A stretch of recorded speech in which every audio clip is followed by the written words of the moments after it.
If you read a text or hear something new, your mind has a strong desire for order and consistency.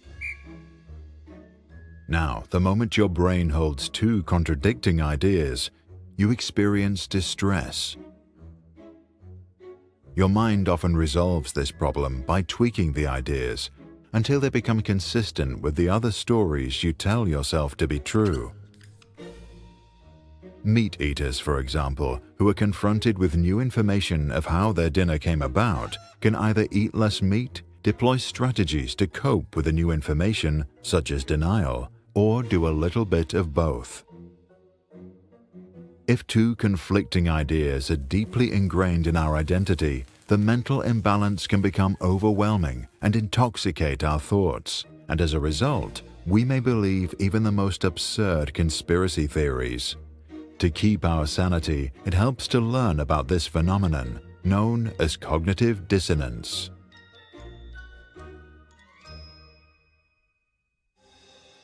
After a severe earthquake in India, rumors circulated among people who felt the shock but sustained no damage about an even worse disaster that was supposed to strike. However, no disaster followed, and psychologists began to wonder why such rumors sprang into existence. It seemed counterintuitive that people would share and believe fear-provoking stories during such a difficult time. Nearly 20 years passed before Leon Festinger, a young psychologist, had a plausible theory. The rumors were not fear-provoking, but instead fear-justifying. The argument: if we feel afraid and safe at the same time, we invent explanations to reduce such conflicting states of mind. Festinger called this mental imbalance cognitive dissonance. Cognitive dissonance is based on the idea that when two ideas are psychologically not consistent with each other, we change them and make them consistent. Festinger then examined whether a cognitive dissonance can be strong enough to believe in conspiracy theories even after they are proven wrong.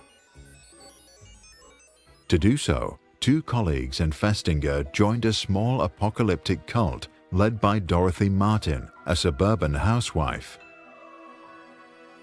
Martin claimed to receive messages from superior beings from another planet called Clarion.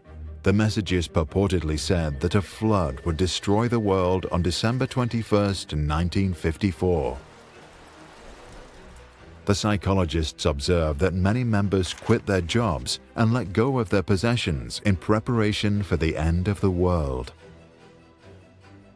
When the day came and passed peacefully, Martin claimed that the world had been spared because of the force of good that the members had spread.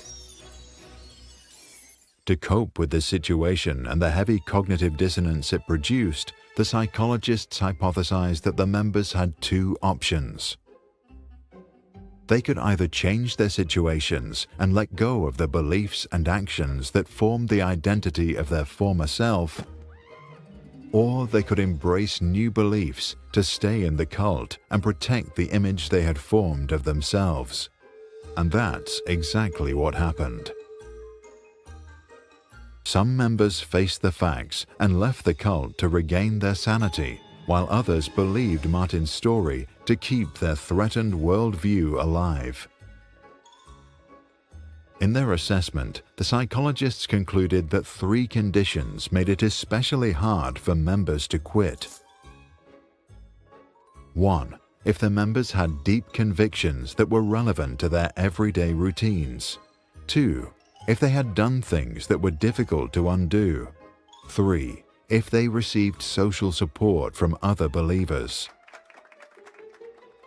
Leon Festinger later wrote, "A man with a conviction is a hard man to change.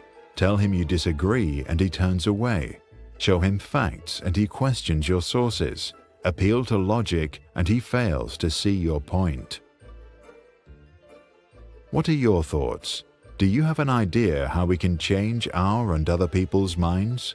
If reason falls on deaf ears, can experience maybe do the trick? Share your thoughts and experience with cognitive dissonance in the comments below.